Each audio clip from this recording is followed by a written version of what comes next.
내 전남편의 새 아내가 나를 비웃으며 자기 관리에 소홀하다고 자랑했다.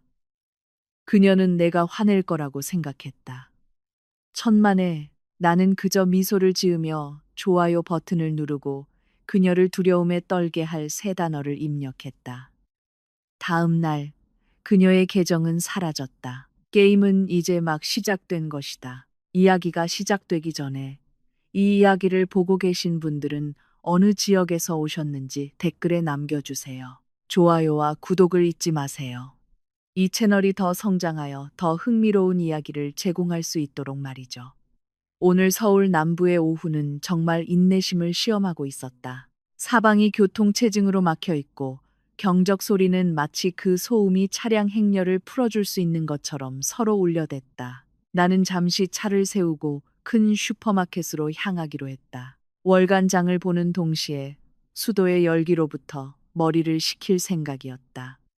자동문이 열리자 슈퍼마켓의 차가운 에어컨 바람이 내 피부를 반갑게 맞이했다. 베이커리 코너에서 갓 구운 빵 냄새가 긴장된 내 신경을 조금이나마 안정시켜 주었다. 내 이름은 라트나다. 2년 전이었다면 나는 지금처럼 여유롭게 혼자 장을 보지 못했을 것이다. 과거 내 삶은 타인을 섬기는 것이 전부였다. 남편을 섬기고 시부모님을 섬기고 그들의 가족 사업을 섬기느라 내 모든 에너지를 소진했다. 하지만 지금 나는 자유로운 여성이다. 나는 천천히 카트를 밀며 후지 사과 몇 개를 집어 무게를 쓰었다. 이혼한 미망인으로 산다는 것은 우리 사회에서 종종 무시당하는 시선이지만 나에게 그것은 비싼 대가를 치르고 얻은 정신적 자유로 가는 티켓이다. 내가 주방 세제를 고르고 있을 때 가방 속 휴대전화가 길게 진동했다. 전화가 아니라 업무 시간인데도 불구하고 쉴 새 없이 쏟아지는 수많은 알림이었다. 나는 눈살을 찌푸렸다. 내 그룹 채팅이나 소셜미디어가 이렇게 활발한 적은 드물었다. 나는 다른 사람의 통행을 방해하지 않도록 카트를 옆으로 치우고 휴대전화를 꺼냈다. 화면이 켜지자 인스타그램 알림 목록이 나타났다. 몇몇 옛 친구들이 게시물에 내 이름을 태그했다. 궁금해서 인스타그램 앱을 열었다. 내 눈은 바로 시스카가 15분 전에 올린 인스타그램 스토리에 고정되었다. 계정 주인은 시스카였다. 시스카. 그 이름은 여전히 내 혀에 약간의 쓴맛을 남겼다. 예전만큼 쓰진 않지만 그녀는 내 전남편인 디마스와 결혼한 여자다. 법원의 판결이 떨어진 지 불과 3개월 후였다.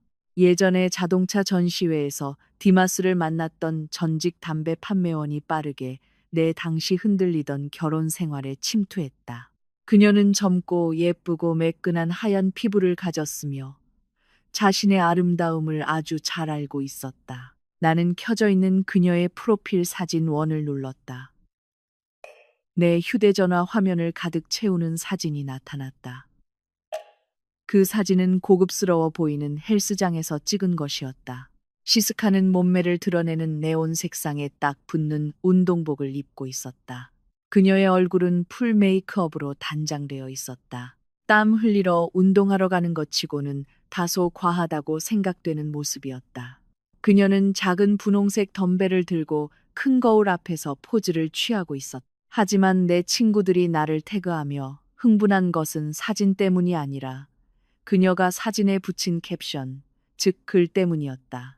미적으로 기울어진 폰트로 그녀는 이렇게 썼다. 드디어 디마주버님이 자신을 가꿀 줄 아는 진정한 여자를 만났네요. 함께 행사에 가도 부끄럽지 않아요. 예전 사람과는 달리 남편에게 집에서 아름다운 풍경이 필요하다는 걸 잊을 정도로 일에만 몰두하는 사람과는요. 웁스. 직장 여성 대 진짜 여성. 내 피가 끓어올랐지만 분노 때문은 아니었다. 그 느낌은 배를 간지럽히는 듯한 웃음과 더 가까웠다. 시스카는 나를 자극하려고 시도하고 있었다. 그녀는 자신을 가꾸는 것에 대한 값싼 비난이 나를 모욕하고 DM으로 달려들게 만들 것이라고 생각했다. 그러면 그녀는 내 분노를 내가 미친 이혼녀이며 아직도 미련을 못 버렸다는 증거로 자랑할 수 있을 것이다. 그것이 그녀의 오래된 패턴이었다. 아주 유치한 패턴. 나는 깊은 한숨을 쉬며 앱을 닫고 무시하려고 했다. 어차피 시스카에게 대응하는 것은 내 품격을 떨어뜨리는 일이니까. 하지만 손가락이 화면을 밀려는 순간 내 눈에 사진 배경에 있는 이상한 무언가가 들어왔다. 나는 두 손가락으로 이미지를 확대했다. 시스카의 휴대폰 카메라 해상도가 좋아서 확대해도 이미지가 깨지지 않았다. 시스카의 거울 반사를 통해 찍은 사진에서 그녀 뒤로 외부로 통하는 큰 유리문이 보였다. 유리문 너머에는 두 명의 인부가 설치 중인 현수막이 있었다. 현수막은 아직 완벽하게 설치되지 않았지만 로고와 색상은 내가 아주 잘 아는 것이었다. 젓갈색과 금색이 줄을 이루고 고대 접시 위에 엇갈린 포크와 나이프 모양의 로고가 있었다. 그것은 내 전남편 가족 사업인 한독 그룹 레스토랑의 로고였다. 잠깐 헬스장의 위치와 바깥의 자연석 기둥들. 그것은 자카르타가 아니라 대공원 근처에 매우 전략적인 신규 상가 단지가 있는 보고르였다. 나는 그곳을 잘 알고 있었다. 왜냐하면 2년 전 이혼하기 전에 내가 그곳의 위치를 실사하며 한독그룹의 한독호 전 시아버지께 그곳이 우리가 지점을 열면 황금 광산이 될 것이라는 제안서를 열심히 만들었기 때문이다. 그때 한독호 전 시아버지는 내 아이디어를 완전히 거절했다. 임대료가 너무 비싸, 라트나. 너는 회사 돈을 낭비하는 재주밖에 없어. 그는 그때 모든 직원들 앞에서 소리쳤다. 디마스도 나를 조금도 변호하지 않고 침묵했다. 그리고 지금 시스카의 사진에는 내가 예전에 제안했던 바로 그 위치에 곧 그랜드 오픈이라고 적힌 현수막이 분명하게 보였다. 내 머리가 빠르게 돌아갔다. 만약 그들이 그 프리미엄 C 구역의 지점을 연다면 한독그룹 레스토랑 사업의 가치가 급격히 상승한다는 것을 의미한다. 그리고 그녀의 어리석고 순진한 시스카는 내가 알지 못하도록 의도적으로 숨겼을지도 모르는 회사 기밀을 실수로 누설한 것이다.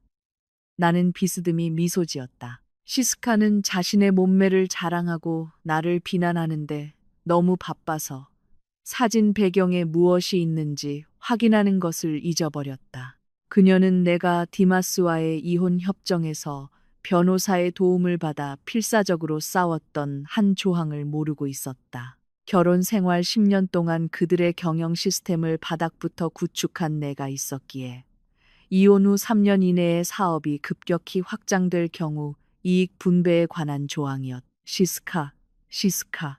나는 천천히 중얼거리며 고개를 저었다. 당신은 자신이 누구와 놀고 있는지 정말 모르고 있군요. 나는 인스타그램 앱을 끄지 않았다. 대신 나는 그 게시물의 댓글란을 눌렀다. 심장은 차분하게 뛰었다. 분노는 없었다. 있는 것은 즐거운 기대감뿐이었다. 마치 상대방이 스스로 수비를 열어준 것을 본 체스 선수와 같았다. 나는 침착하게 타이핑했다. 긴 문장이 필요하지 않았다. 욕설도 누가 더 예쁘거나 누가 자기 관리를 더 잘하는지에 대한 자기 방어도 필요하지 않았다. 나는 한독 가족이 가장 두려워하는 단 하나의 것, 돈을 건드리기만 하면 되었다. 내 손가락이 휴대전화 화면 위를 춤추었다. 재무제표 확인하세요. 단 3단어. 짧고 간결하며 치명적이었다. 나는 보내기 버튼을 눌렀다.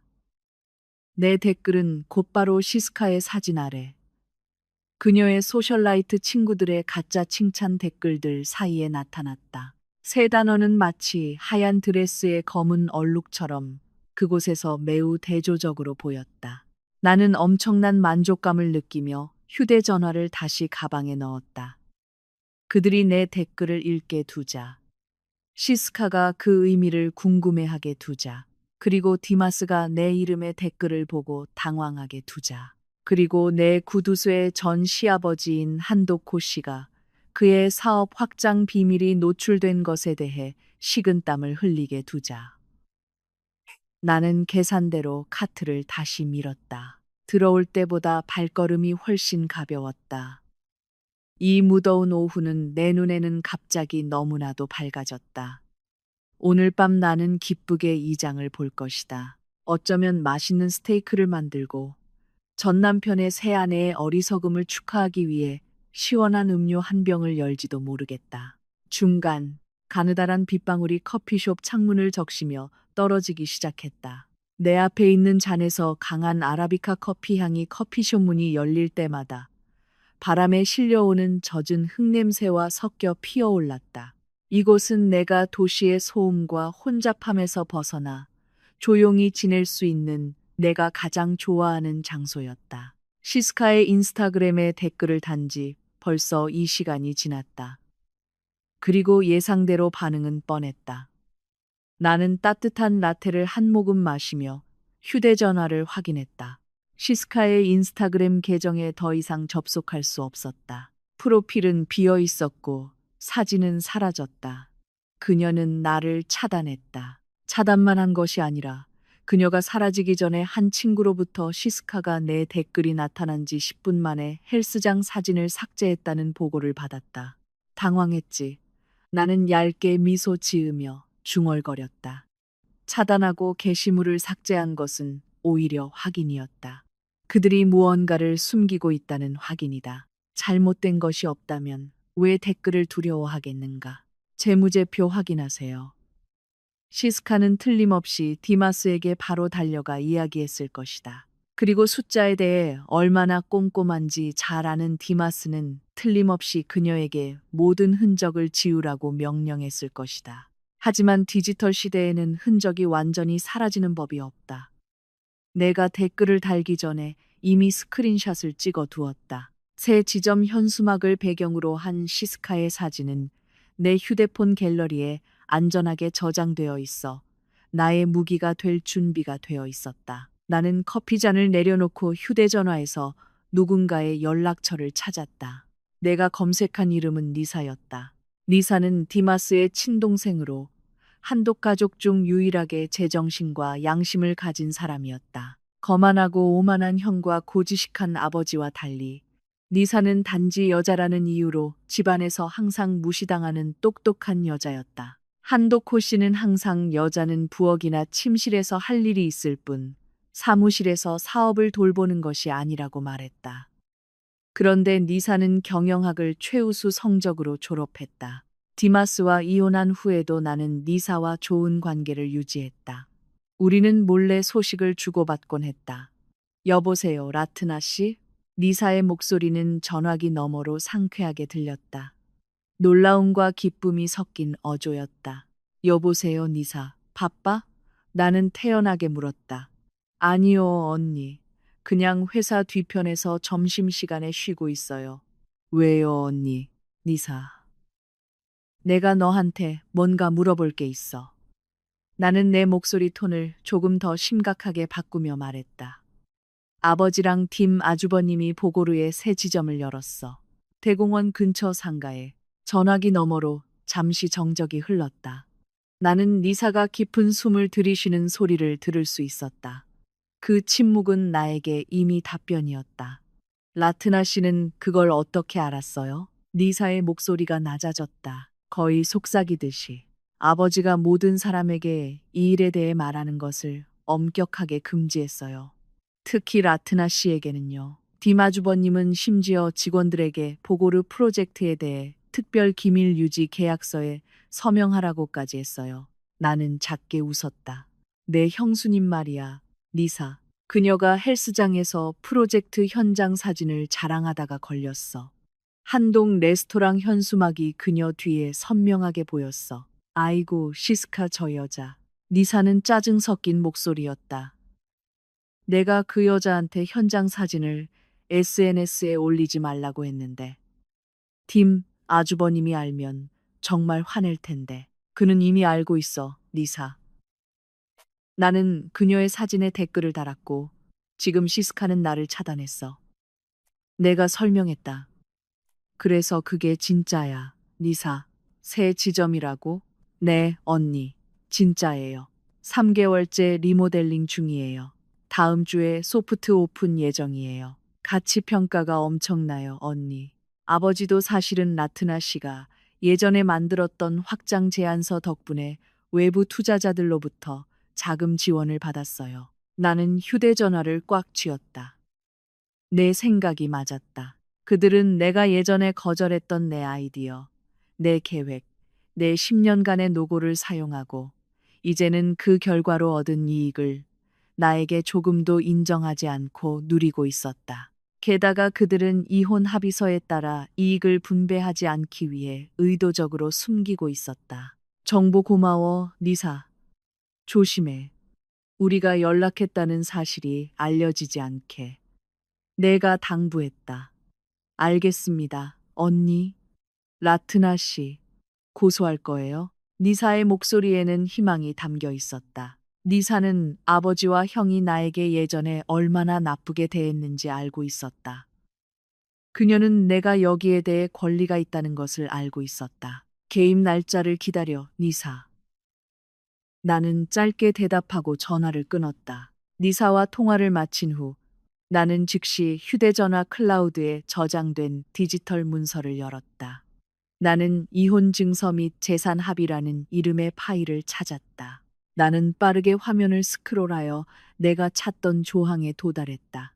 제12조 3항. 피고라트나는 이혼 후 3년 이내에 한독그룹 레스토랑 사업 자산 가치 상승분의 30%에 해당하는 보상금을 받을 권리가 있다. 이는 결혼 기간 동안 회사의 기본 경영 시스템 구축에 피고의 기여도를 고려한 것이다. 30% 조항. 이것이 나의 비밀 무기였다. 예전에 이혼 조정 중에 한도코 씨와 디마스는 이 조항을 비웃었다. 그들은 내가 떠난 후에 사업이 정체되거나 심지어 하락할 것이라고 생각했다. 그들은 내가 잔소리하는 아내 역할 외에는 아무런 역할도 하지 않는다고 생각했다. 디마스는 사업이 가까운 시일 내에 확장되지 않을 것이라고 확신했기 때문에 거만하게 그 합의서에 서명했다. 그들은 완전히 틀렸다. 내가 예전에 구축한 시스템은 매우 견고했고 보고르로 확장하려는 아이디어는 내가 보류했던 걸작이었다. 이제 시스카의 사진 증거와 니사의 확인으로 나는 내 권리를 요구할 강력한 법적 근거를 갖게 되었다. 보고르 지점 투자 가치와 회사 가치 상승은 수십억 루피아에 달할 것이 틀림없다. 그 금액의 30%는 적은 금액이 아니다. 그것은 그 배은망덕한 가족을 10년 동안 섬긴 나의 땀과 눈물이었다. 나는 즉시 다른 연락처를 찾았다. 대위 변호사님. 그녀는 법정에서 차갑고 무자비한 것으로 유명한 나의 변호사였다. 여보세요, 대위 변호사님. 좋은 오후입니다. 나는 전화가 연결되자마자 인사했다. 좋은 오후예요, 라트나 씨. 무슨 소식 있나요? 그녀의 특징적인 단호한 목소리가 들렸다. 예전에 이혼할 때 전 남편이 비웃었던 그 이혼 증서의 30% 조항. 기억나세요? 물론 기억하죠. 무슨 진전이라도 있나요? 그들이 방금 보고르에 큰 지점을 열었어요, 변호사님. 제가 예전에 만든 청사진이고 그들이 그랜드 오픈 때까지 공식적으로 공개하지 않으려고 숨겼어요. 하지만 전 남편의 새아내가 방금 인스타그램을 통해 그것을 누설했어요. 반대편에서 나는 대위 변호사가 활짝 웃고 있는 모습을 상상할 수 있었다. 사냥할 준비가 된 포식자의 미소. 어리석기는 대위 변호사의 짧은 논평이었다. 그럼 변호사님의 지시는 무엇인가요? 소장 보내지 말고 그냥 소장이 아니라 법정 감사를 신청하자고. 나는 의심스러워. 그들은 확장을 숨기는 것 외에도 자산 가치를 낮추기 위해 재무보고서를 조작했을 가능성이 있어. 독립적인 감사관이 그곳에 들어가야 해. 감사는 공격적인 조치예요, 라트나 씨. 그들은 완전히 공격받고 있다고 느낄 거예요. 그들이 이 전쟁을 시작했어요. 대위 변호사님, 그들은 내 아이디어를 훔치고 나를 버렸고 이제 새 아내가 소셜미디어에서 나를 모욕하고 있어요. 나는 내 권리를 되찾고 싶을 뿐이에요. 알겠습니다. 스크린샷 증거를 준비하세요. 제가 서류를 준비할게요.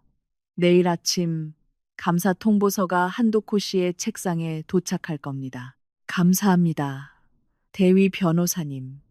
나는 전화를 끊고 창밖을 바라보며 의자에 기대었다.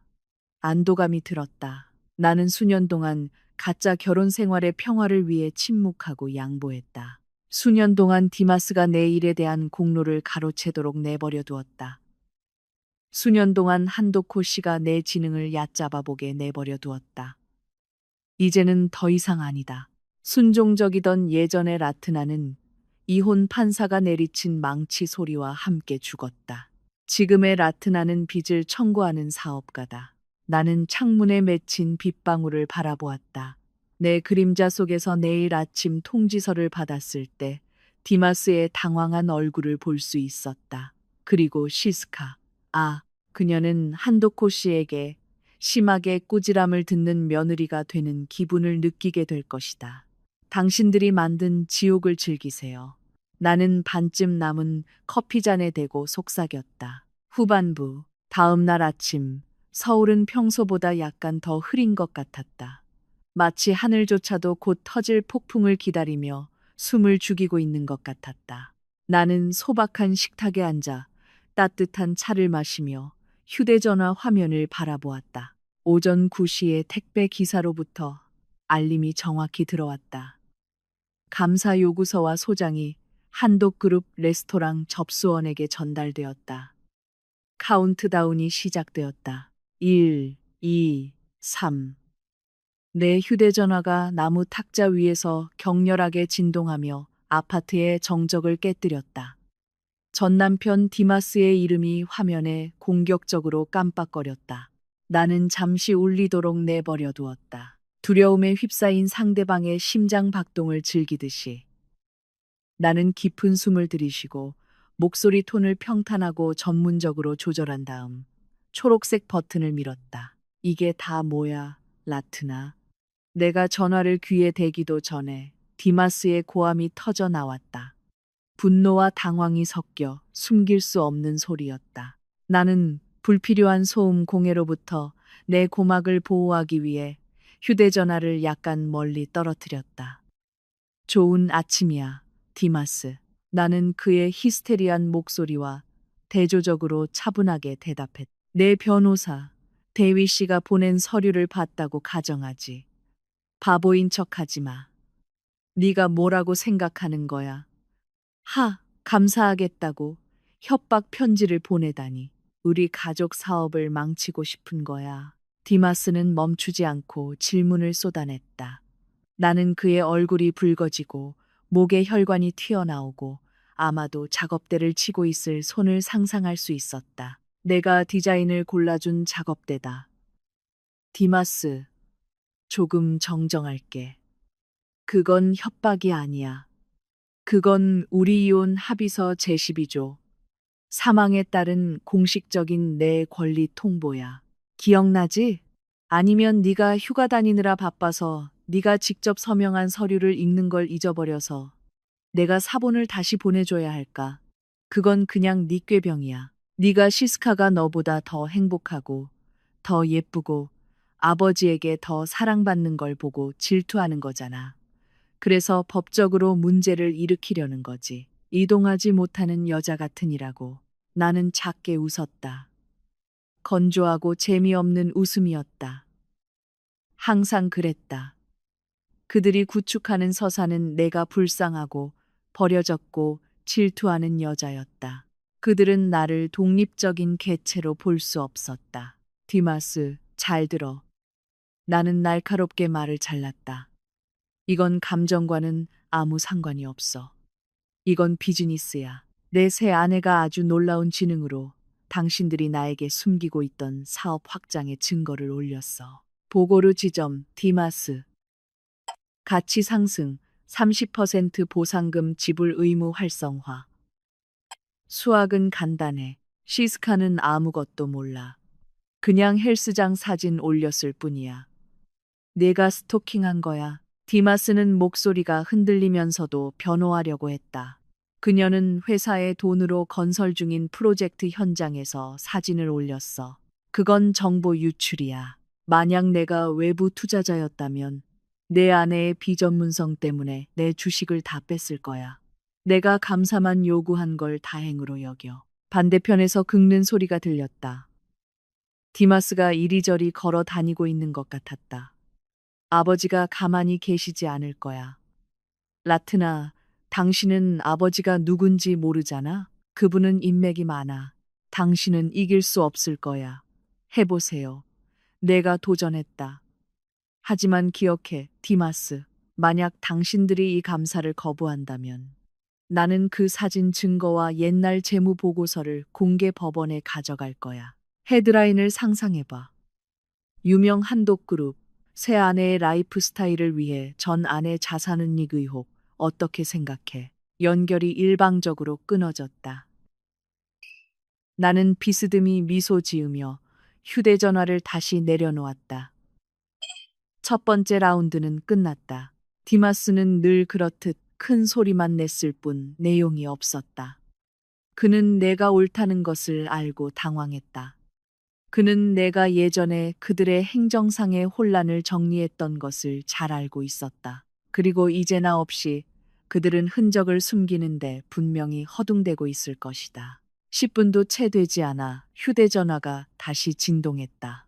이번에 뜬 이름은 과거의 나쁜 기억을 떠올리게 하여 내 배를 약간 쓰리게 했다. 한도코 씨, 나는 즉시 받지 않았다. 전화가 거의 끊길 때까지 울리도록 내버려 두었다. 그런 다음 나는 받았다. 간단한 심리 전술. 그들이 기다리게 두자. 내 위치가 더 높다는 것을 느끼게 두자. 여보세요. 좋은 아침입니다. 한도코 씨. 나는 예전에 며느리였을 때 의무적으로 불렀던 아버지나 아버님 대신 불렀다. 라트나, 아가. 한도코 씨의 목소리는 부드럽고 위엄이 있었으며 인위적으로 친절했다. 이것이 어제 전화에서 그가 사용했던 친절한 어조보다 훨씬 위험했다. 한도코 씨는 노련한 조종사였다. 아가, 잘 지내니? 집에 온 지 오래됐구나. 어머님이 네 소식을 자주 물으신단다. 나는 콧방귀를 뀌지 않으려고 억눌렀다. 순종적인 내 시어머니는 한도코 씨 앞에서 나에 대해 감히 물어볼 리가 없었다. 그리고 한도코 씨는 그가 내게 레스토랑 세금 문제를 해결해 줄 사람이 필요할 때가 아니면 내 소식에 신경 쓴 적이 없었다. 저는 잘 지냅니다. 아버님, 용건만 간단히 하시죠. 아버님께서 전화하신 것은 안부를 묻기 위함이 아니지 않습니까? 우리 모두 바쁜 사람들이니까요. 한도코 씨는 갈리는 사포종이처럼 들리는 경쾌한 웃음을 터뜨렸다. 너는 라트나 예전처럼 여전히 뻣뻣하고 핵심을 찌르는구나. 아버지가 감탄하지만 때로는 귀찮기도 한 성격이지. 그의 목소리는 조금 더 심각해졌다. 아가, 대위 씨의 편지 봤니? 꼭 이렇게까지 해야겠니? 우리는 한때 가족이었잖니. 돈 문제는 저녁 식사 자리에서 다 같이 모여서 이야기할 수 있잖아. 변호사도 필요 없고 감사도 필요 없고 외부 사람들이 우리 가족 관계를 보면 부끄러울 거야. 죄송합니다, 아버님. 제가 이혼하고 몸만 이끌고 집에서 쫓겨났을 때 아버님은 가족 관계에 대해 이야기하지 않으셨습니다. 제가 10년간 일해서 번 보너스를 받지 못했을 때 아버님은 그것이 아내의 헌신이라고 말씀하셨습니다. 이제 제가 법적 권리를 요구하니 아버님은 가족이 생각나시는군요. 라트나는 과거란다. 한도코 씨가 달랬다. 디마스가 잘못했지. 아버지가 인정한다. 하지만 보고르 지점 문제는 아직 이익이 나지 않았어. 라트나, 우리는 그 건물을 짓느라 큰 손해를 봤단다. 지금 30%를 요구하면 우리는 파산할 수도 있어. 내 전남편과 내 아버지가 파산하는 걸 보고 싶니? 이것이 한도코 씨가 항상 사용하는 전형적인 피해자 코스프레였다. 아버님, 조항은 현재 운영 이익이나 손실에 관한 것이 아닙니다. 그 조항은 자산 가치 상승에 관한 것입니다. 새 건물, 프리미엄 위치의 토지, 시스카의 사진 배경에서 본 국제표준 주방 장비. 이 모든 것이 자산입니다. 아버님, 그 가치는 수십억이고 예전에 제가 구축한 시스템 덕분에 아버님이 은행 대출을 받을 수 있었으니 가치가 상승한 것 아닙니까? 제가 예전에 금융 스태프들에게 가르쳤으니 아버님은 금융 용어에 대해 속일 수 없다는 것을 아실 겁니다. 잠시 침묵이 흘렀다. 얼마를 원하니 이 감사가 취소되려면 그가 갑자기 물었다. 그의 목소리는 차갑고 날카로워졌다. 그의 친절한 가면은 이미 벗겨졌다. 저는 뇌물을 원하지 않습니다, 아버님. 저는 투명성을 원합니다. 내일 아침에 제 감사팀이 들어가는 것을 원합니다. 아버님께서 막으신다면 저는 그것을 계약 불이행으로 간주하고 상업법원에서 만나겠습니다. 라트나 건방지게 굴지 마. 한도코 씨가 마침내 폭발했다. 내가 너를 키웠다. 내가 10년 동안 너를 먹여 살렸다. 나는 아버님의 세계 레스토랑 지점을 관리하며 내 땀으로 먹고 살았다.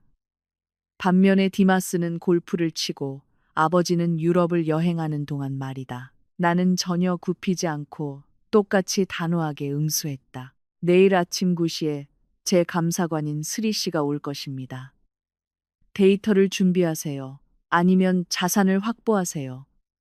좋은 오후 되세요. 나는 전화를 끊고 손이 떨리는 채로 의자에 기대었다. 두려워서가 아니라 억눌렸던 감정이 치솟았기 때문이다. 한도코 씨와 맞서는 것은 항상 추가적인 에너지가 필요했다. 그는 나를 억압하고 나를 작고 가치 없는 존재로 느끼게 했던 가부장제의 상징이었다. 하지만 오늘 나는 내 얼굴에 전화를 끊는 데 성공했다. 그것은 달콤한 작은 승리였다. 한편 나는 한도코 씨의 폰독인다. 인근에 있는 고급 코스 방에서 리사의 비밀 은신처에 있었다. 아침 본사에서 소란이 있은 이후 한도코 씨가 건강상의 이유로 감사를 일시적으로 중단시켰지만 나는 마지막 퍼즐 조각을 맞추고 최종 공격을 준비하기 위해 비밀 본부가 필요하다는 것을 알고 있었다. 부스리와 그녀의 팀은 디마스가 서버 케이블을 황급히 뽑기 전에 복사하는데 성공한 데이터를 처리하기 위해 그들의 사무실로 돌아갔다. 이제 내 차례와 니사의 차례였다. 우리는 이 이야기의 다른 측면, 즉 딱딱한 회계 수치에서 종종 놓치는 인간적인 측면과 디지털 측면을 파헤쳐야 했다. 나는 12호 방문을 두드렸다. 문이 열리자 지쳐 보이는 리사의 얼굴이 나타났다. 눈은 약간 부어 있었고 머리는 대충 묶여 있었다. 사모 국수 냄새가 내 코를 찔렀다. 온종일 아드레날린 때문에 저녁을 먹지 못했기 때문이다. 들어와. 리사는 나를 맞이하며 말했다. 리사의 방은 코스로는 꽤 넓었지만 오늘 밤에는 그녀가 회사에서 몰래 가져온 서류 더미 때문에 좁게 느껴졌다. 그녀의 노트북은 책상 위에 켜져 있었고 수많은 브라우저 탭과 엑셀 스프레드시트가 보였다. 미안해요. 언니. 저녁 식사는 그냥 인스턴트 라면뿐이에요. 이번 달 월급이 또 밀렸어요. 리사는 손에 든 라면 그릇을 휘저으며 씁쓸하게 웃었다. 나는 그녀 옆 의자에 앉아 이혼한 남편의 여동생인 그녀를 한심하게 바라보았다. 월급이 또 밀렸다고? 나는 분노를 억누르며 물었다. 그런데 지난달 세노파티 지점 매출은 최고 기록을 경신했잖아. 안 그래? 니사는 라면에 뜨거운 김을 불며 고개를 끄덕였다. 이유는 보고르 프로젝트 비용을 지불하느라 현금이 묶여서래요, 언니. 아버지가 확장을 위해 우리 모두가 근심해야 한다고 했대요. 아버지 밑에서 10년 동안 일한 주방 직원인 마만 씨가 어제 나에게 울면서 왔어요. 아내가 백내장 수술을 해야 하는데 격리과에서 거절했대요. 현금이 없다고. 내 손이 탁자 위에서 꽉 쥐어졌다. 현금이 없다고. 나는 시스카가 어깨에 걸치고 있는 핸드백 하나로 10명의 백내장 수술비를 지불할 수 있는 가치의 핸드백을 들고 있는 것을 오늘 아침에 보았다. 우리는 오늘 밤에 이걸 끝낼 거야, 니사. 나는 단호하게 말했다. 부스리는 이미 금융거래 데이터를 확보했어. 우리의 임무는 그 데이터를 당신의 형수님의 디지털 발자취와 대조하는 거야. 와. 나는 태블릿을 꺼내 그녀가 계정을 삭제하기 전에 내가 백업해 두었던 시스카의 인스타그램 스크린샷 폴더를 열었다. 니사는 노트북에서 소액 현금, 지출 및 운영 비용 보고서 데이터를 열었다. 좋아. 1월부터 시작하자. 1월 15일을 찾아봐. 큰 지출이 있었어? 니사가 빠르게 타이핑했다. 네, 언니. 1월 15일에 500만 원이 나갔어요. 설명에는 개인 공급업체인 로니 위자야에게 새 메뉴 디자인 컨설팅 비용이라고 되어 있어요. 나는 태블릿 갤러리를 넘겼다. 1월 15일. 우리는 우리와 공동의 친구가 저장한 시스카의 인스타그램 스토리 하나를 발견했다. 사진 속에서 시스카는 플라자 인테리어의 고급 부티크에 있었고 크리스탈로 장식된 하이힐 한 켤레를 들고 있었다. 캡션은 자기 보상. 드디어 이 예쁜 신발을 샀네. 자기 기분 전환에 필요한 게 뭔지 너무 잘 아는 너무 이해심 많은 남편님 고마워요. 나는 인터넷에서 그 신발의 가격을 찾아보았다. 파리의 유명 브랜드였다. 가격은 450만 원이었다. 니사 로니 위자야가 누군지 확인해봐. 내가 말했다. 니사는 빠르게 직원 및 관계자, 데이터베이스를 검색했지만 아무것도 찾지 못했다. 그러자 그녀는 페이스북에서 검색을 시도했다. 로니 위자야를 찾았다. 니사는 눈을 가늘게 뜨더니 깜짝 놀랐다. 언니, 이 사람은 수카부미에 사는 시스카의 사촌인데 디 마주버님 결혼식 때 주차장에서 취했던 사람이에요. 나는 당황해서 중얼거렸다. 그러니까 메뉴 디자인 컨설팅 비용은 사실 신발 구입 비용이었고 추적을 피하기 위해 시스카의 사촌 계좌로 이체된 거네. 그런 다음 사촌이 시스카에게 다시 이체하거나 지불한 거지. 우리는 계속 파헤쳤다. 패턴은 항상 같았고 매우 깔끔했다. 아니, 그들은 그렇게 생각했을 것이다. 2월 2일, 판매 시점 정보 관리, 소프트웨어 업그레이드 비용으로 700만 원 지출. 공급업체는 CV텍 솔루션이었고 그 주소는 백하시의 한 상가였다. 같은 날, 시스카는 디마스와 함께 발리로 가는 비즈니스 클래스 항공권과 우붓의 개인 빌라 예약 사진, 1박에 300만 원을 포함하여 인스타그램에 게시했다. 3월 10일 인플루언서 모임을 위해 이 500만 원 지출. 활동 보고서도 행사 사진도 없었다. 하지만 그날 시스카는 시스카의 어머니 생일 파티 사진을 고급 케이터링과 수입꽃 장식과 함께 고급 레스토랑에서 올렸다. 이건 미쳤어, 언니. 니사는 고개를 저었다. 그녀는 라면 먹는 것을 멈췄다. 라면은 차갑고 불어 있었지만 이미 식욕을 잃었다. 그들은 확장 때문에 근심하는 것뿐만 아니라 회사를 라이프 스타일을 위해 약탈하고 있어. 그보다 더 심해, 리사. 나는 노트북 화면을 가리켰다. 원자재 비용이 40%나 올랐어. 판매량은 안정적이었는데도 말이야. 마만 씨가 불평했다고 했지? 네. 마만 씨가 요즘 들어오는 고기 품질이 너무 나쁘다고 했어요. 지방이 많고 질기다고. 그런데 재무보고서에는 A등급 와규를 샀다고 되어 있어요. 즉 시스카가 우리를 신뢰하는 기존 공급업체를 그녀의 아는 사람의 저질 공급업체로 교체하고 와규 가격을 책정하고 시장 고기를 보내서 그 차액을 챙기고 있는 거야. 나는 결론지었다. 이것은 F&B, 식음료 사업에서 가장 더러운 관행이야. 빠른 돈을 위해 음식의 품질, 레스토랑의 영혼을 위험에 빠뜨리는 거지. 리사는 고개를 숙이고 눈물을 흘렸다. 아버지는 이 정도로 자세히는 모르실 거예요, 언니. 아버지는 고지식하고 엄격하시지만 이 레스토랑을 정말 사랑하세요. 할아버지의 유산이잖아요. 아버지가 식당에 나쁜 고기가 들어가는 걸 보면 아버지는 자존심 때문에 눈이 멀어버린 거야, 리사. 그는 자신을 위해 열심히 일하는 여성이 아닌 젊고 예쁜 며느리가 자신을 따르는 것을 보는 것에 너무 기뻐서 경영이 엉망인 현실을 외면했어. 내가 말했다. 한도코 씨에 대한 약간의 동정심이 있었지만 아주 조금이었다. 그럼 우리는 어떻게 해야 해요? 언니. 리사가 눈물을 닦으며 물었다. 우리는 부인할 수 없는 물리적 증거가 필요해. 은행 송금과 SNS 스크린샷은 강력하지만 디마스는 우연이라고 변명할 거야. 우리는 내부 증인이 필요해. 마만 씨한테 전화해서 내일 시스카가 주방에 와서 아는 척 점검할 때 몰래 녹음해 달라고 해.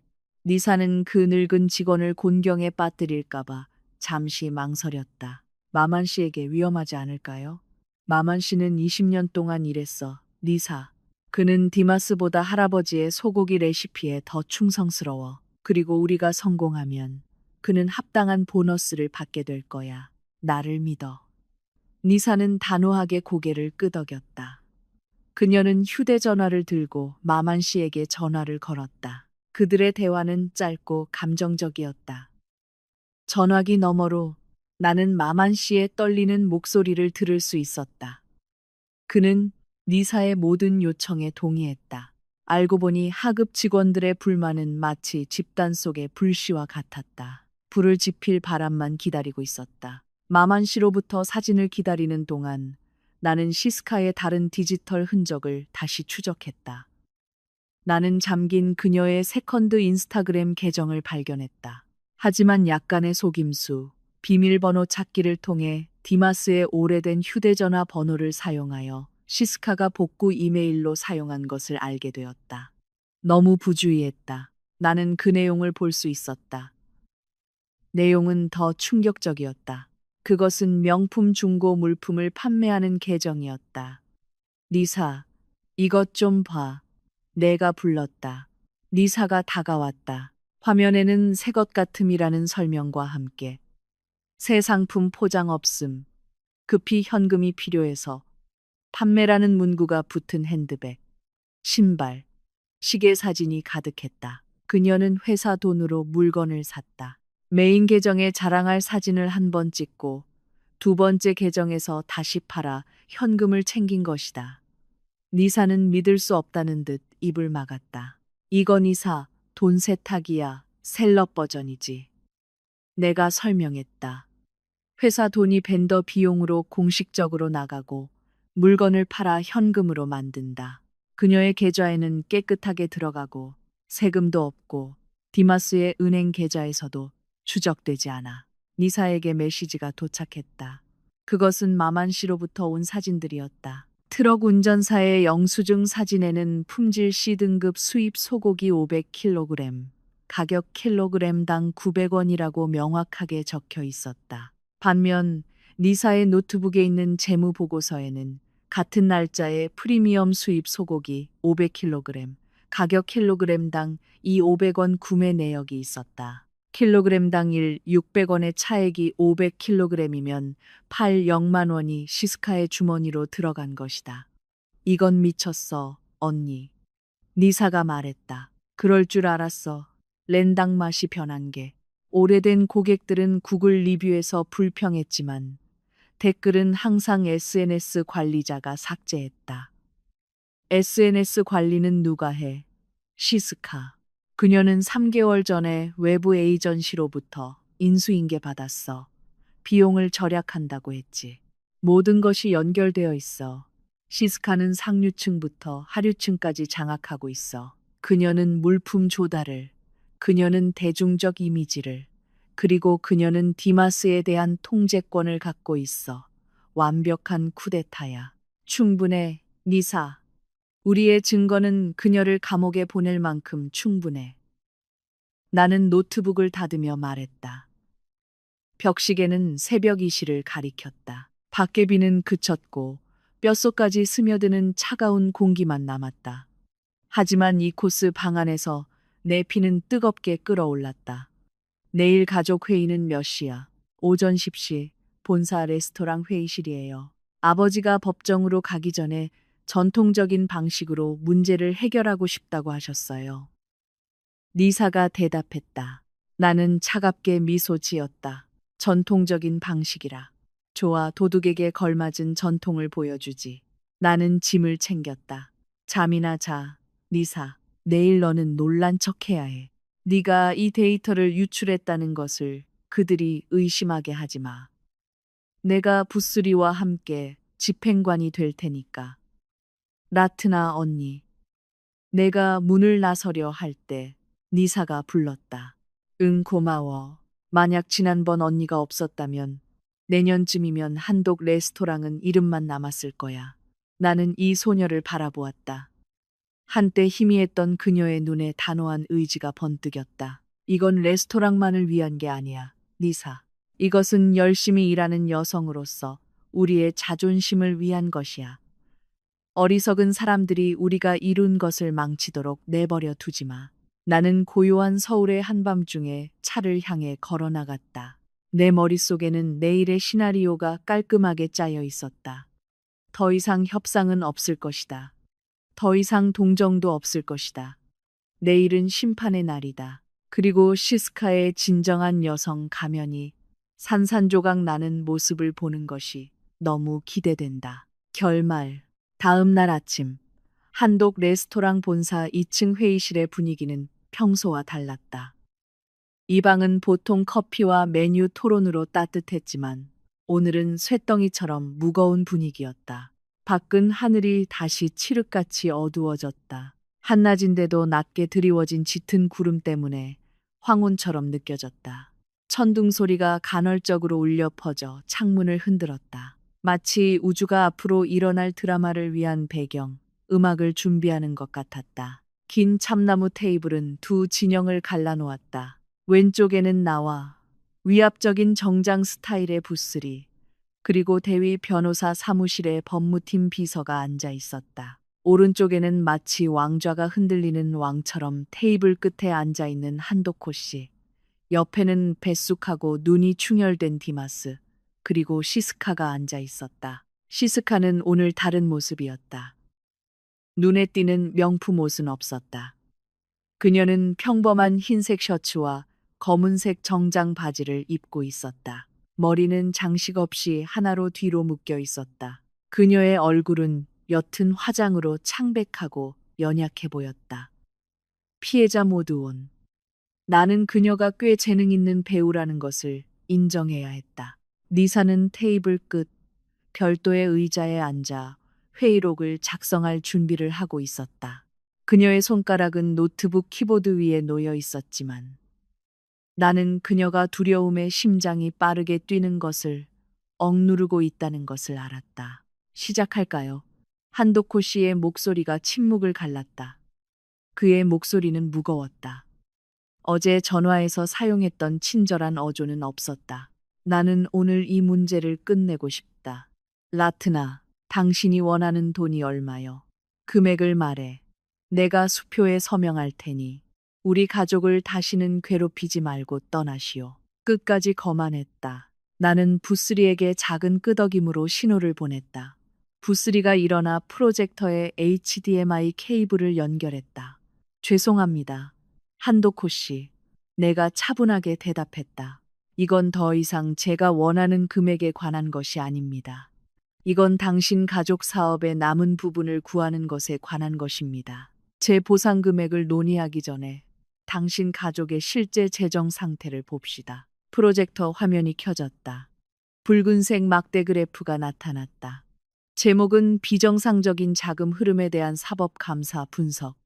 Q1, Q2, 부스리가 크고 명확한 목소리로 발표를 시작했다. 저희가 24시간 감사 결과 벤더 가격 부풀리기, 허위 송장, 원자재 재고 조작을 통해 체계적인 자금 횡령의 징후를 발견했습니다. 거짓말. 시스카가 갑자기 소리쳤고 눈물이 왈칵 쏟아졌다. 디 마주버님, 저 사람들이 나를 모함하고 있어요. 저는 레스토랑 마케팅을 돕기 위해 밤낮으로 일했어요. 이게 보답이에요. 디마스는 즉시 아내의 어깨를 감쌌다. 라트나, 당신 감사관 입 조심해. 남의 아내를 함부로 비난하지 마. 부스카 씨, 앉으세요. 부스리는 전혀 동요하지 않고 차분하게 말했다.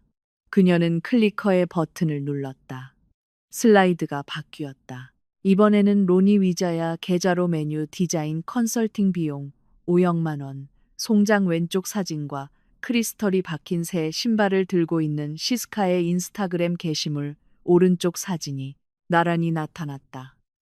날짜는 정확히 같다. 침묵. 슬라이드가 다시 바뀌었다. 왼쪽에는 소프트웨어 업그레이드 비용 7억만 원 송금. 오른쪽에는 발리로 가는 비즈니스 항공권과 빌라 예약. 날짜가 같다. 슬라이드가 다시 바뀌었다. 왼쪽에는 인플루언서 모임 비용이 500만 원 송금.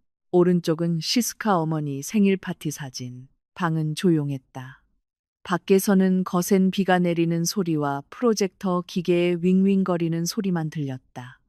디마스의 붉었던 얼굴은 점차 창백한 회색으로 변했다. 그는 화면을 보고 시스카를 쳐다본 다음 다시 화면을 쳐다보았다. 그의 느린 두뇌가 그 패턴을 처리하기 시작했다. 그건 우연이에요. 시스카가 목소리에 힘을 잃으며 중얼거렸다. 그건 내 저축한 돈이에요. 디마주버님이 주셨어요. 디마스 씨. 부스리가 전 남편을 돌아보았다. 지난 6개월 동안 월용돈 1억만 원 외에 현금으로 2억 원을 주었습니까? 디마스는 천천히 고개를 저었고 눈은 텅 비어 있었다. 아니요. 월 1억만 원만 줬어요.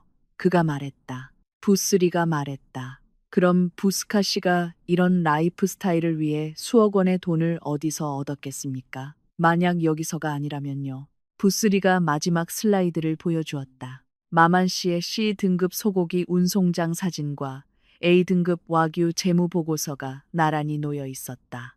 그 아래에는 지난 3개월 동안 고객 만족도 하락과 실제 매출 조작된 매출이 아님 20% 하락 그래프가 첨부되어 있었다. 국가 손실액, 아니, 죄송합니다. 오늘 아침 8시까지 확인된 회사 손실액은 부스리가 극적인 간격을 두었다.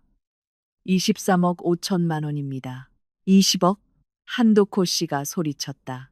그의 목소리는 밖의 천둥 소리보다 더 크게 울려 퍼졌다. 그는 일어섰다. 그의 휠체어가 벽에 부딪힐 때까지 뒤로 밀려났다. 그는 시스카를 마치 여자를 산채로 삼킬 듯한 눈빛으로 쳐다보았다. 그건 내 퇴직금이야. 그건 보고르 지점 자본금이야. 한도코 씨는 가슴을 움켜쥐었다. 숨을 헐떡였다. 니사는 반사적으로 일어나 아버지에게 가려고 했지만 한도코 씨는 손을 들어 도움을 거부했다. 시스카는 무릎을 꿇고 한도코 씨의 발 앞에 엎드렸다. 아버님, 용서하세요. 시스카는 그럴 의도가 아니었어요. 시스카는 그냥 빌렸어요. 시스카는 온라인 상점이 돈을 벌면 돌려줄게요. 빌렸다고? 내가 웃음을 터뜨렸다. 차갑고 날카로운 웃음이 저절로 나왔다. 당신은 고기를 훔치고 쓰레기로 고객들에게 먹이를 주고 그 돈으로 가방을 사는 것을 빌렸다고 말하는군요. 당신은 돈만 훔친 것이 아닙니다. 당신은 한도코 씨가 40년 동안 구축한 레스토랑 한독의 명성을 파괴했어요. 음식 품질이 떨어졌다는 것을 사람들이 한 번 알면 다시는 돌아오지 않을 거예요. 이 브랜드는 이미 흠집이 났어요. 한도코 씨는 나를 바라보았다. 그를 알게 된 10년 만에 처음으로 나는 그 늙은 눈에서 후회를 보았다. 그는 적나라한 현실을 보았다.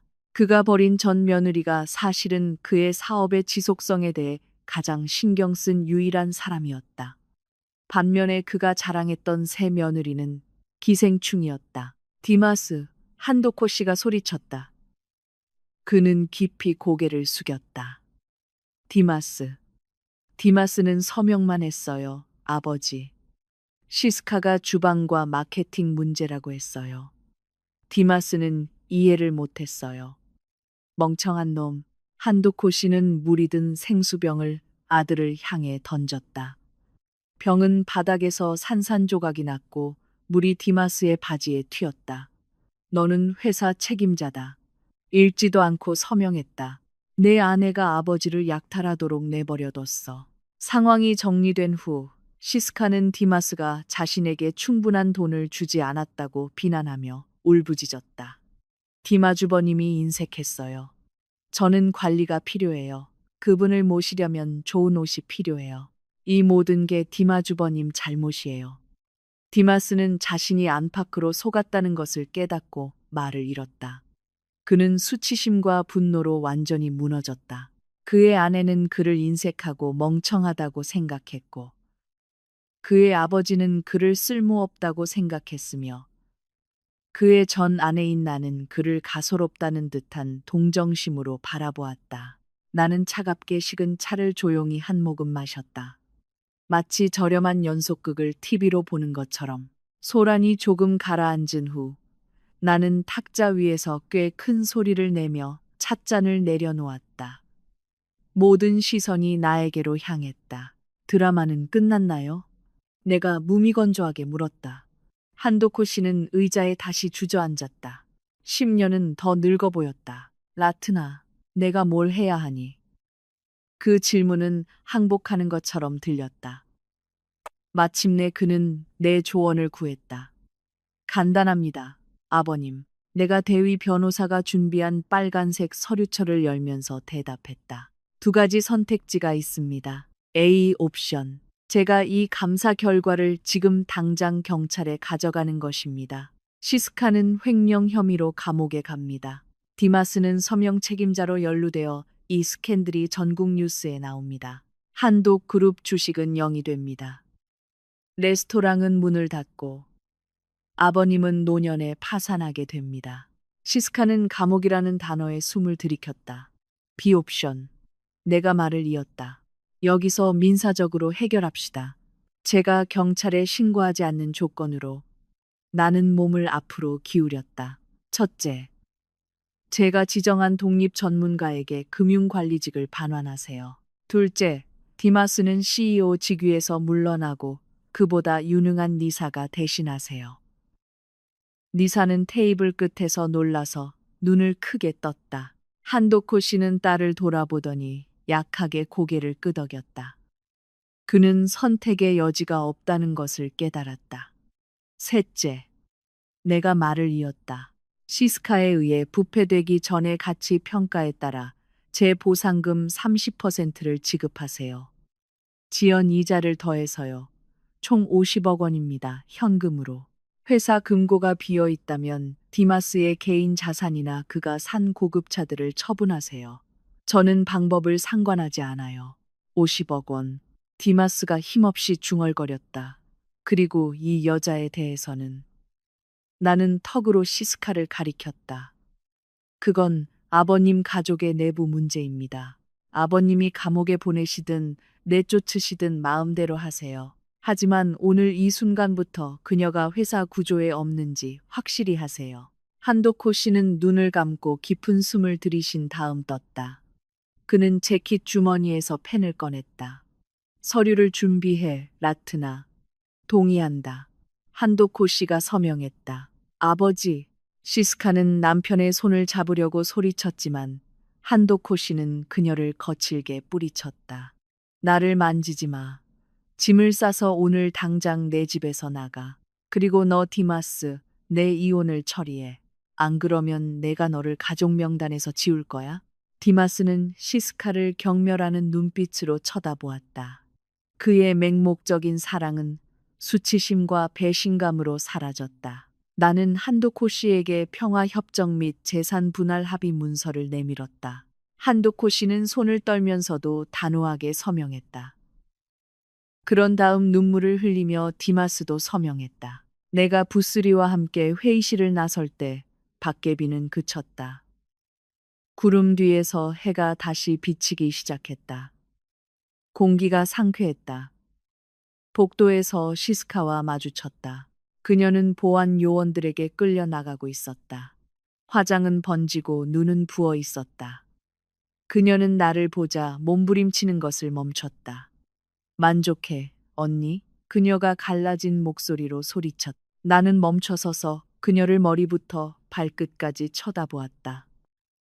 시스카, 시스카. 나는 미소를 지으며 천천히 말했다. 다음에 자랑하고 싶을 때 자신을 가꿀 줄 아는 진정한 여자는 그 관리가 자기 돈으로 하는 것인지 확인해야 해. 시어머니 돈이 아니라. 그리고 한 가지 더. 고마워. 만약 내 자랑 게시물이 없었다면 아마도 이 50억 원을 받으려면 1년 더 기다려야 했을 거야. 나는 시스카를 남겨두고 윙윙거리며 후회하는 그녀를 뒤로하고 콧노래를 부르며 걸어갔다. 내 인스타그램의 세 단어는 그들의 왕국을 무너뜨린 진정한 주문이었다. 재무제표 확인하세요. 그들은 확인했고 결과는 나에게 완벽한 승리였다. 회의실의 분위기는 여전히 뜨거웠다. 비록 시스카가 보안 요원들에게 끌려나갔지만 그녀의 고함과 욕설의 메아리가 여전히 귓가에 맴돌며 불편한 흔적을 남겼다. 하지만 나에게는 시스카가 문을 닫는 소리가 오늘 내가 들은 가장 아름다운 소리였다. 그것은 승리의 소리였다. 이제 방에 남은 것은 핵심 플레이어들 뿐이었다. 나는 여전히 무표정한 부스리, 마치 가스가 다 빠진 풍선처럼 보이는 한도코 씨. 신발 근처에 깨진 유리 조각을 정리하며 고개를 숙인 디마스, 그리고 여전히 긴장된 표정으로 의자에 얼어붙은 니사였다. 그래서 지불 방식은 어떻게 됩니까, 아버님? 내 목소리가 침묵을 갈랐고 그들의 혼란스러운 생각에 다시 주의를 집중시켰다.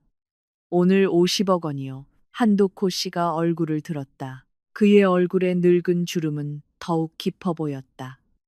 오랫동안 그의 가면이었던 오만함은 완전히 무너져 내렸고 지치고 실망한 늙은 남자를 드러냈다. 그는 자랑스러워했던 아들 디마스를 멍한 눈빛으로 바라보았다.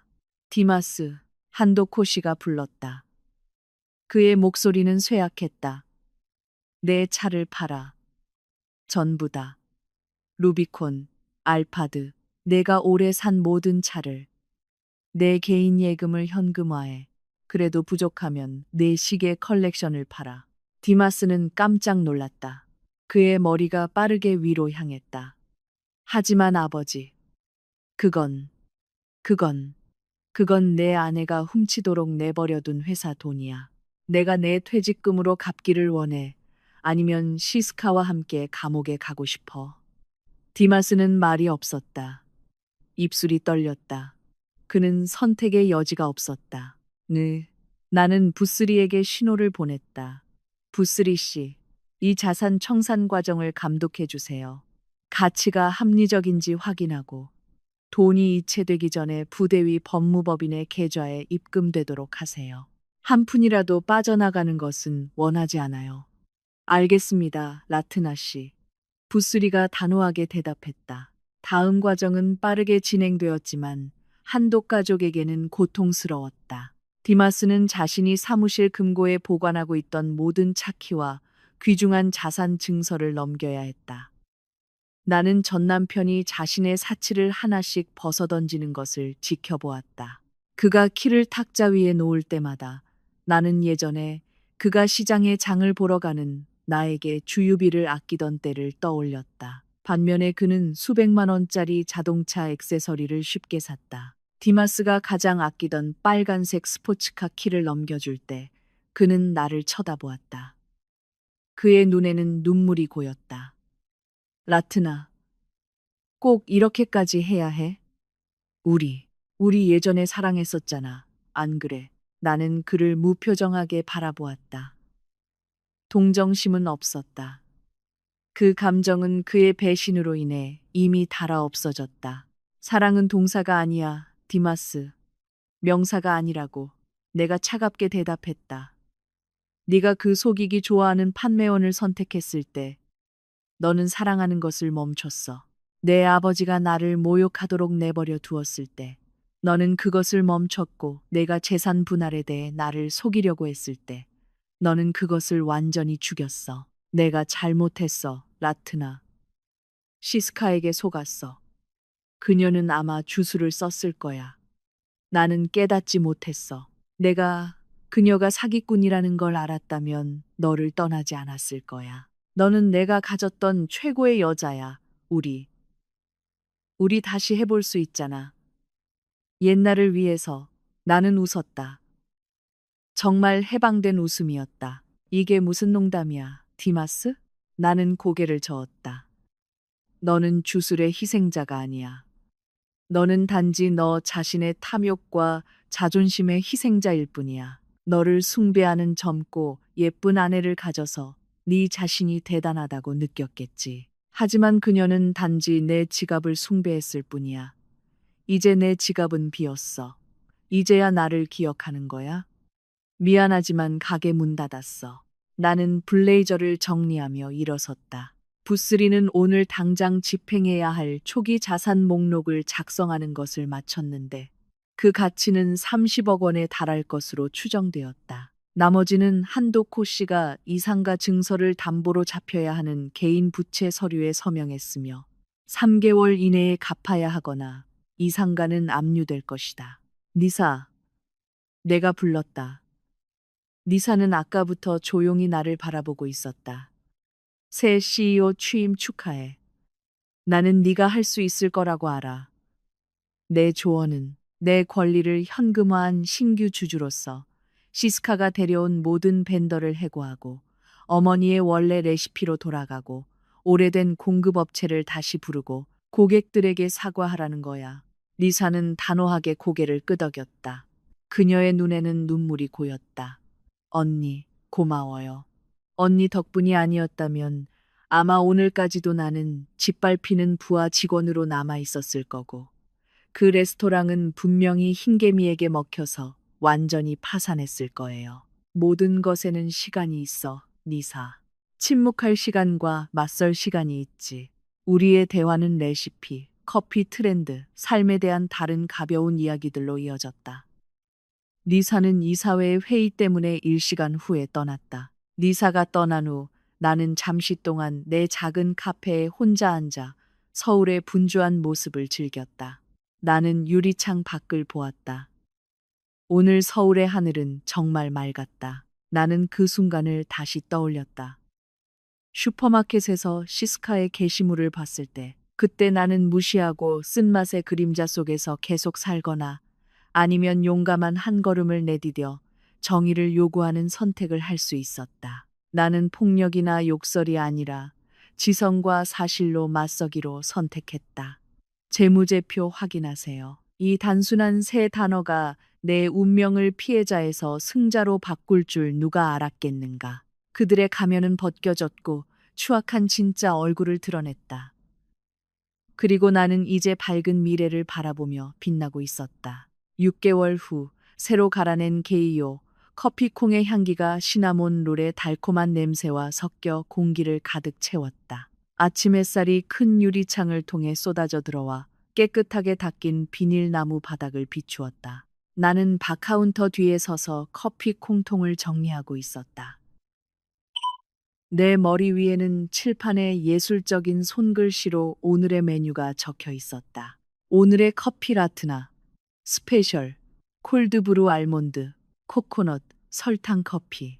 이것은 꿈이 아니다. 이것은 내가 땀과 눈물, 그리고 힘들게 얻은 50억 원의 자본으로 구축한 현실이다.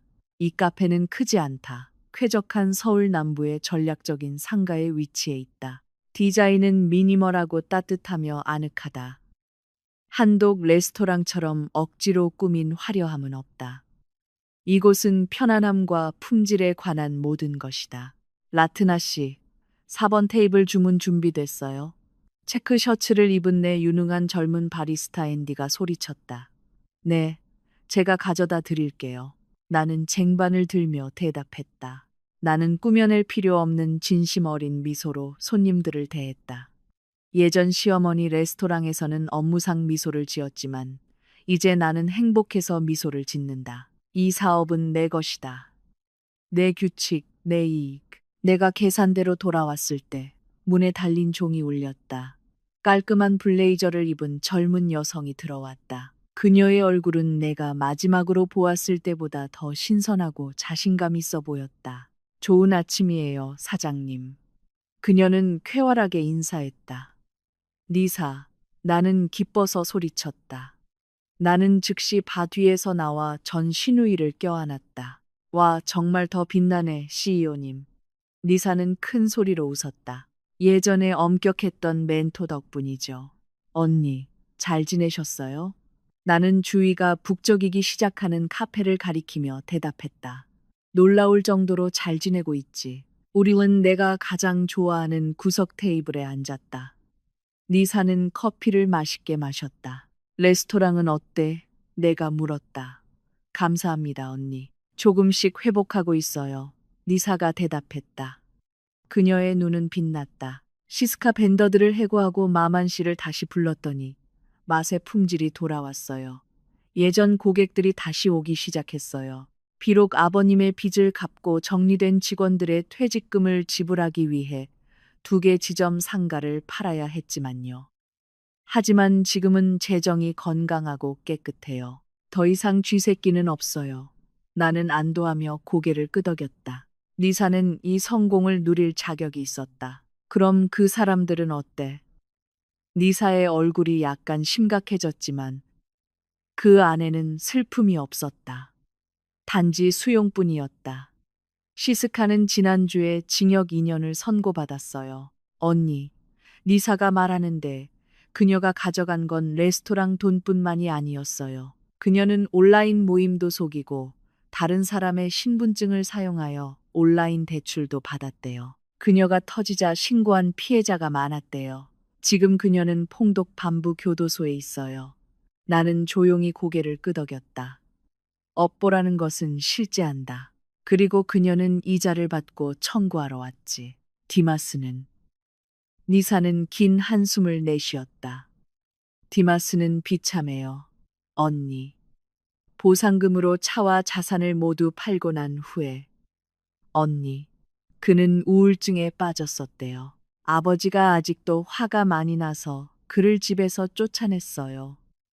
지금 님 아주버님은 외곽 지역의 코스방을 얻어서 임대 차량으로 택시 기사로 일하고 있대요. 가끔 제가 안쓰러워서 식비를 이체해 주긴 하지만 아버지가 엄격하게 금지하셨어요. 그리고 아버님은 그 사건이 있은 지 한 달 후에 가벼운 뇌졸중을 앓으셨어요. 지금은 그냥 집에 계시고 휠체어를 타고 간호사에게 돌봄을 받고 계세요. 완전히 은퇴하셨어요. 매일 TV만 보고 정원에서 멍하니 계세요. 매일 나트나 언니 이름을 부르신대요. 언니가 해준 음식이 그립다고 하세요. 나는 잠시 동안 말을 멈추고 내 커피를 한 모금 마셨다. 한도코 씨의 상태를 듣자 약간의 아픔이 느껴졌지만 그것은 이미 말라버린 오래된 상처를 보는 것 같은 먼 아픔이었다. 아버님이 빨리 회복하시길 바라. 니사. 나는 단호하지만 부드럽게 대답했다. 하지만 그곳으로 돌아가서 그분을 위해 요리하는 것은 미안하지만 더 이상 내 일이 아니야. 저도 잘 알아요, 언니. 저도 강요하지 않을 거예요. 리사는 이해한다는 듯 미소 지었다. 그냥 감사하다고 말하고 싶었어요. 만약 언니가 그날 인스타그램에 댓글을 달지 않았다면 아마 지금까지도 저는 짓밟히는 하급 직원으로 남아 있었을 거고 그 레스토랑은 흰개미에게 완전히 먹혀서 망했을 거예요. 모든 것에는 시간이 있어, 니사. 침묵할 시간과 맞설 시간이 있지. 내가 말했다. 우리의 대화는 레시피, 커피 트렌드, 삶에 대한 다른 가벼운 이야기들로 이어졌다. 니사는 일시간 후에 이사회가 있어서 떠났다. 니사가 떠난 후 나는 잠시 동안 내 작은 카페에 혼자 앉아 서울의 분주한 모습을 즐겼다. 나는 유리창 밖을 보았다. 오늘 서울의 하늘은 정말 맑았다. 나는 그 순간을 다시 떠올렸다. 슈퍼마켓에서 시스카의 게시물을 봤을 때, 그때 나는 무시하고 쓴맛의 그림자 속에서 계속 살거나 아니면 용감한 한 걸음을 내디뎌 정의를 요구하는 선택을 할 수 있었다. 나는 폭력이나 욕설이 아니라 지성과 사실로 맞서기로 선택했다. 재무제표 확인하세요. 이 단순한 세 단어가 그들의 오만함을 무너뜨리고 탐욕을 감옥에 보내고 내 삶을 완전히 자유롭게 만들 줄 누가 알았겠는가. 그들의 가면은 벗겨졌고 추악한 진짜 얼굴을 드러냈다. 그리고 나는 이제 밝은 미래를 바라보며 빛나고 있었다.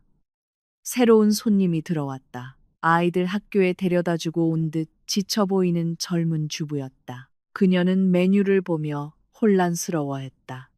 좋은 아침이에요, 아주머니. 뭔가 상쾌하거나 진정되는 게 필요하세요. 그 아주머니가 미소 지었다.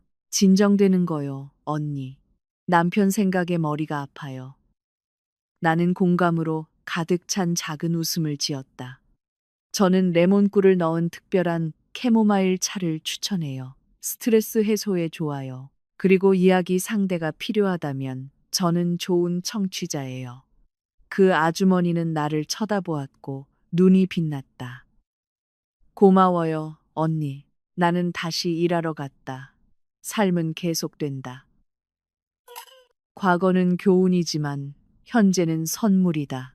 내 이름은 라트나, 커피 라트나의 주인, 물질적으로나 정신적으로나 자유롭고 행복하며 부유한 여성이다. 그리고 가장 중요한 것은 내가 행복하다는 것을 증명하기 위해 소셜미디어의 상태를 자랑할 필요가 없다는 것이다.